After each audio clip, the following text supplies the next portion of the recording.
What's up everyone, welcome back to another video. Let's make some rice and peas. Let's get started. Today I'll be using the red kidney beans. Of course you could use the one called the round red. It doesn't really matter, whichever you prefer.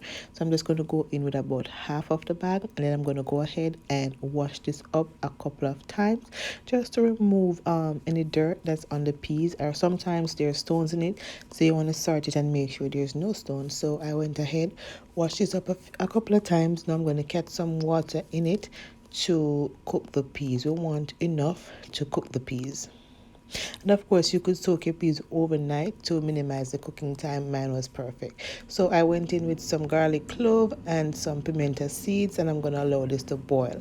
Once it comes to a boil, I'm going to go ahead and add my coconut milk. I like to add my coconut milk at this point. So once the coconut milk is cooking, it will release the oils and make the rice and peas a bit more flavorful, and it lasts longer. Now my peas is almost cooked. Now I'm just going to go ahead and season up. I have some thyme, scallion, scotch bonnet pepper, some all-purpose seasoning. I'm going to go in with some salt to taste and about a tablespoon of sugar. Most of you might say no sugar into the rice and peas, but it adds a little bit of flavor. It just balances out everything. It's not sweet, and you want to taste and adjust to make sure it's to your liking. I also went in with a little bit of coconut oil. Sometimes I use butter. So if you don't have coconut oil, you could always use the butter. And I'm going to set this aside to boil.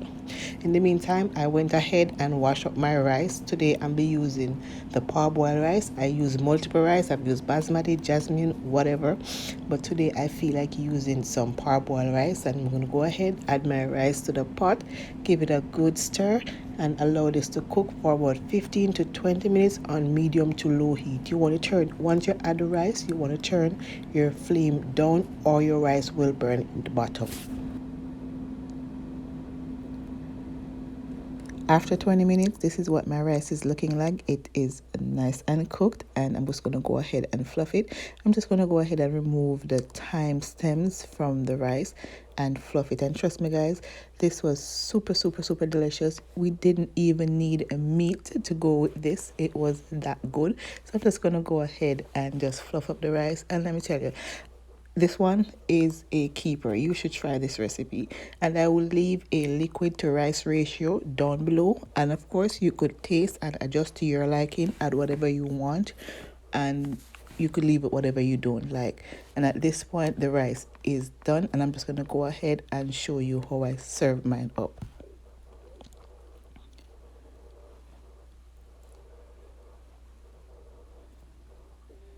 So on this day, I served this up with some oxtail, some asparagus, some ripe plantain, and some avocado on the side. And let me tell you, this entire meal was so good. We all enjoyed it. Thank you so very much for watching, and I'll see you in my next one.